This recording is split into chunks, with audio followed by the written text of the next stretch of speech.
October means Halloween, so that means the Cabal gets to talk about one of their very favorite things, horror board games.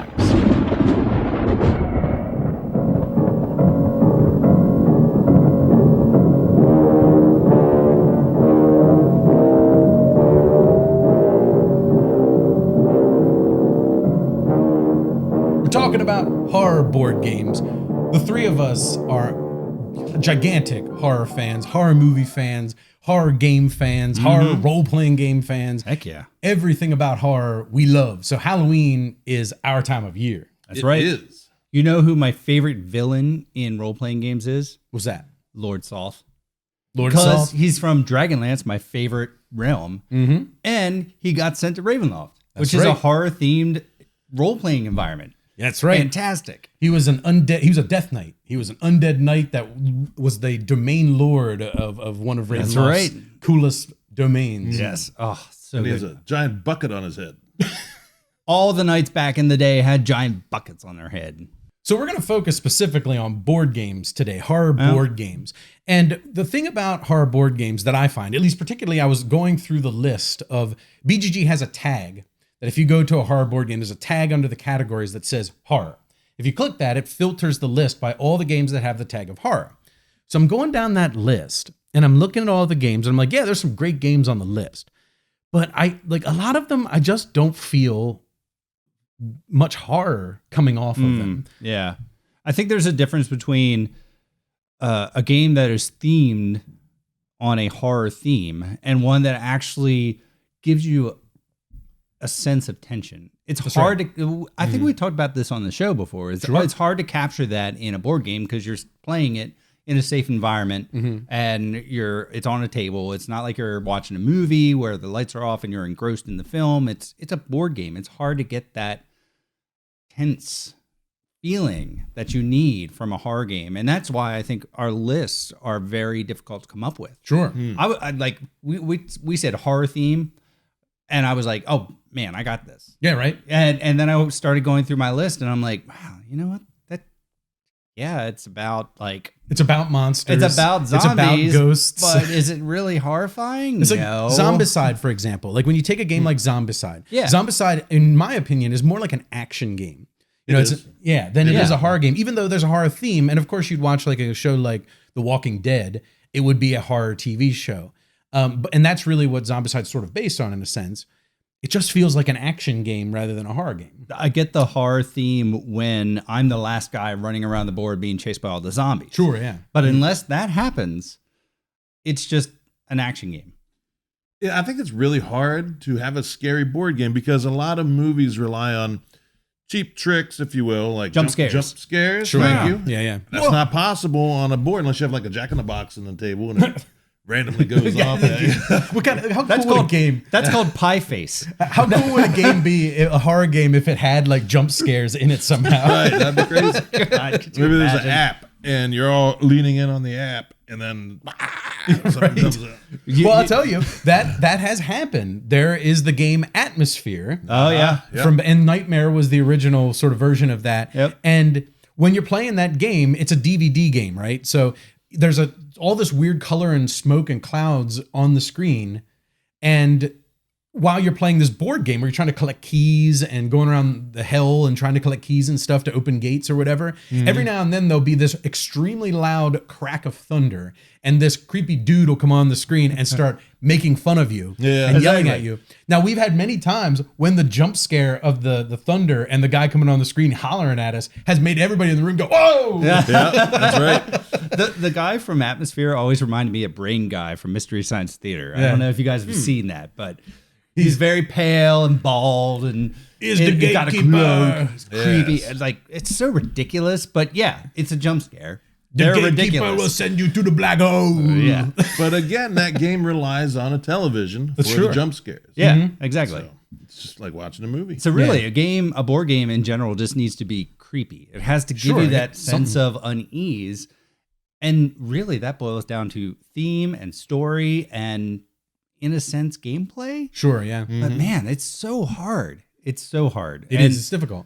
Like I said, I thought it would be an easy list to come up with. And I'm not even 100% happy with my list. Well, yeah, neither am I. But- there are certain things that break my own rules as what's a horror game exactly Yeah. on my list. Now, one of the things that I think is important to note is that not everybody who enjoys Halloween also enjoys jump scares and, intestines flying out all over the place and zombies biting necks, right? So sometimes people just like spooky ghosts. Well, yeah, like old 1950s campy, Sure, I love that. like campy horror films. And like that was Creature of the Black Lagoon. That is was so scary back in that era. Yeah. People were scared of those movies back then. It's just I think times have changed, right? Yeah. And even some of the remakes are really good. Like the Blob remake It's awesome. is very good. Yeah. So is The Fly. The Fly remake from the 80s with Jeff Goldblum. Oh, yeah. When I was a kid, that was creepy. Yeah. And that it's was real creepy. disgusting. Yes, it was. He vomits all over that donut, and it make me want to vomit. He's getting sad at the boot, and he's got later he's got fly hairs coming out. Oh, Of it's it. so gross. That was, I hated The Fly. It was just disgusting. Yeah, It was a disgusting film. But you think of It, like the remake of It. I love the miniseries. Yeah, with Tim Curry. With Tim Curry. That was Yes. great. It was such a great series. And then they came out with the remake, and I was like, "Oh, this is going to be terrible." I'm thinking Poltergeist remake. It's going to be a mess. The It remake was fantastic. It was terrific. Fantastic because it took something that was creepy in its time and made it creepy for present time, like what we consider creepy now. And I thought it was fantastic. It was a great remake. It's one of the best remakes that's been done. All right, so we are going to be talking about 3 horror games, each of us. And we're going to start off with Steve, who's going to recommend 3 horror games to you. Hold on a second. What do you got? Before this happens, Oh? this is Halloween. Yeah? I thought we would dress up. Oh. Oh, No one has a costume. I'm wearing it. You're just a board game host, and you're just a hapless sidekick. I have mine, Hapless. which is the Lazy Congoers cosplay. Ah, So there you go. Steampunk Chris. Steampunk Chris is ready for his costume contest. Who wins? now how you got to wear those Me. goggles with your glasses on? Well, that's a good point. They're prescription goggles. Okay. That's why they have the piece of tape still on them? Yeah. Okay. All right. All right, Steve. Why don't we start off with your list? All right. My first game is absolutely terrifying if you're afraid of flying. It is Broom Service. Oh, yes. It's scary. You take on the role of a witch, but you're not an evil witch. You're a good witch. You're making potions. You're delivering them. You're flying around on your broom. You're Gazelda. yeah. The good witch. basically. See, I love Broom Service. But I'm not sure that there's a game further from horror games than Broom Service. Honestly, this is a really cutesy witch It game. is. And I threw this in so you can play it with your kids or your family. If you're not that into Halloween, but you still want to participate, perhaps you could whip out a Broom Service and have a go at it. Okay. You can fake it. I get Well, it. I got to say, I love Broom Service. I think it's a fantastic game. The fact that you're playing witches, you're going around collecting up potions so you can make deliveries of those potions. The card play mechanic is what I think is really cool. Everybody goes around the table and plays a card. And if you are the only person that played the card, you get like benefits and stuff like that. It's a really neat game. I tell you, I had so much fun playing this game. It was a lot more deep than I thought it would be, which Yes. was what made me so happy about it. I never sat there and was like, "Oh, like I can't. Oh, this would scare my kid. I can't let her play this game because it's so spooky. Oh my God. The witch is spooky." The purple potion. Like, seriously.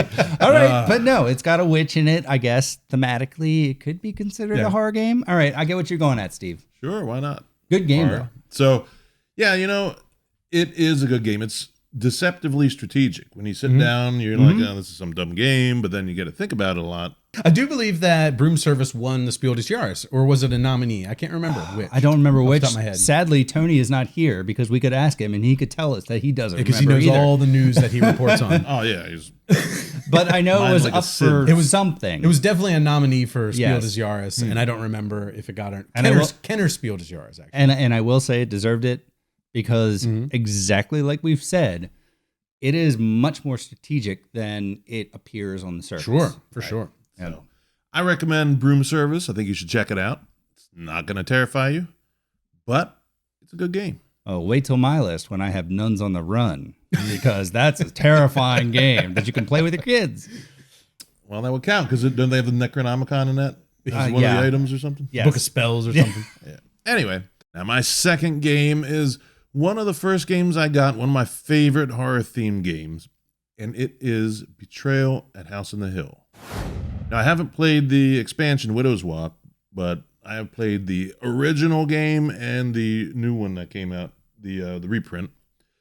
And I gotta tell you, this game is great. You take on a role of one of up to 4 characters, and you're exploring this house piece by piece. The house is coming out, you're creeping through it, and this is a decrepit old house. I have no idea why you're in there. Can't be any good reason that you're in there. No. Hunting ghosts. You're explorers. Yeah, you're just checking it out. You decided to take your kids with you. Like you take a kid, a priest, a high school quarterback. That's what I would do. I mean, there's a creepy house on the hill. So anyway, you're in this house. You're dividing and conquering. You're trying to get items. You find some omens. They come out, and they have creepy text on them. You read it. Maybe that triggers the haunt. But when you do trigger the haunt, one of you will turn on the others. That's when the fun begins. Mm-hmm. The traitor appears. What makes this game fantastic, like literally fantastic. It's not the best game ever designed. As a matter of fact, it's a little bit, wonky sometimes. It's wonky. Yeah. It is, but for how old it is, right? It stands up, I think. It's the thing is, fragile, as you would say, Jamie. Yeah, it's fragile. Sometimes, yeah.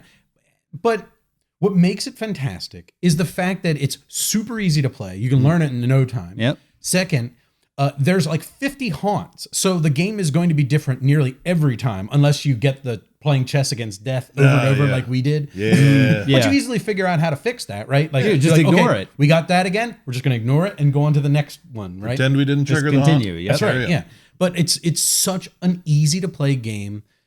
Anybody would have fun with it. And literally, I think this is number 2 on my list of best Halloween games. I didn't put it on my list because Steve put it on his, but I would have easily put it on my list. That's exactly right. I didn't put it on my list because I knew someone else would put it. Yeah. And it was probably going to be Steve because he has the original. I do. This is one of the first games that really got me into board gaming, like hobby board gaming. And I think it's because of the exploration aspect. It's because of the randomness. It's totally a Ameritrash game. And when I first started getting into board games, I was an Ameritrash player. That was what I wanted. I think the reason, if you listen to the show, throughout the first couple years of the show, this was my number 1 board game. Yeah, it was. I loved Betrayal. Which is kind of funny to think about that now in the kinds of games, all the different games we played over the years, and the kinds of games you really like now. At one time in your life, for a good number of years, this was your favorite game of any. For quite a while, it was my favorite game. And it was after I didn't like the randomness so much, and I couldn't deal with it very well. That's when I started not liking this game as much. But that being said, if I'm sitting around not caring about trying to win a game, this is fantastic because it's just a fun experience. Yeah. And it has mechanisms that I like. Exploration, tile placement, the story aspect of the game. It's great. It definitely needs to be on one of our lists, and I was pretty darn sure Steve would put it on his. So one of the best haunted house games ever made. And I'm absolutely certain, because I didn't put it on my list, that Chris put the number 1 on his list. So we'll have to wait till day 3 to see my number 1. Well, I'm excited for Betrayal at House on the Hill Legacy. Yes. I cannot wait to see what they do with this because I am on board. This is a legacy game we have to play together, guys. It is. Close to the end of this month, it's coming out. I know. I want a copy of that on my own, too. Yeah. All right, my third and final pick of games I think you'll dig is Pandemic: Rise of Cthulhu. Everybody loves Pandemic. They do. In fact, Pandemic series is slowly turning into, in my opinion, a Munchkin, a Monopoly, or a Risk, where they have every theme you can think of. It's true. Yeah. Churned out in a game. But the great thing about the way Pandemic works is that they're not putting out the exact same game every time like Monopoly and Munchkin. They're putting out a new style of game because there's new mechanics, there's new board layouts. So it feels if you could own like 5 Pandemics and still enjoy them all individually. And that's why I enjoyed this, because at first when I started, being interested in this game, I thought to myself, it's another Pandemic game. But then I saw the board and I realized it's not like Pandemic. It's like its own little game. Sure. So it is similar in that you're all on a team, but in this there are 4 gates in the city of Arkham. and those 4 gates are spewing out Shoggoths and terrible things. Meat and there's ooze. cultists on the board trying to actively summon Cthulhu or whoever the great old ones are that are lined up. And the city's in 4 districts. Each district has a gate. And you have to work together to keep the cultists under control, keep those Shoggoths from lumbering into gates, and just try to collect the cards you need to shut those gates down.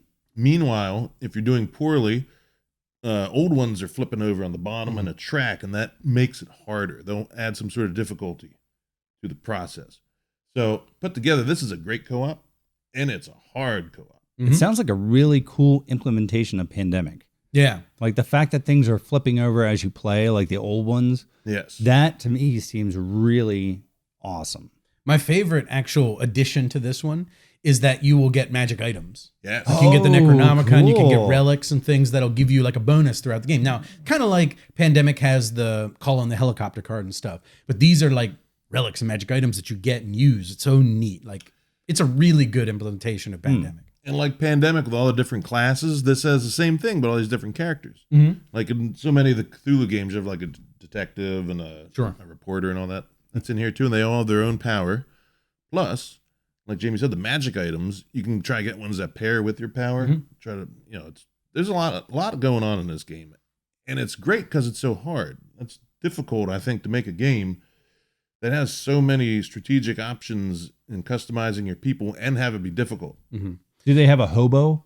Because think there that's is a what hobo. Fantasy Flight series has. Yeah. They got Ashcan Ashcan Pete with his dog. I don't remember exactly because I usually play the reporter or the detective. But Pandemic Cthulhu. It's a good Rise of Cthulhu. Great. yes. Well, all right. Thanks very much for joining us for the part 1 of our horror games series. Come on back tomorrow and make sure you bring yourself a pumpkin beer like we got. Pumpkin. We got Smutty Nose Pumpkin. Is it good, Chris? It is good. It's not as good as Dogfish Heads, but I'll take it. I did get a 6-pack of the Smutty Nose Pumpkin, and when I first tasted it on the show, and I'm like, it's not that great. Yeah, I'm like, It's a beer. But it's exactly. it's beer. It tastes like a beer. Yeah. It tastes like I'm sucking on a pumpkin. That's right. All right. Well, come on back tomorrow where you'll hear my list of horror board games. See you later, everybody. Thanks so much, everybody. If you've enjoyed this video, please do us a giant favor by subscribing to the channel and clicking that wacky bell icon. If you're into board games, miniatures games, role-playing games, we have a bunch of audio podcasts you might enjoy. You can find those at thesecretcabal.com or on iTunes and Stitcher.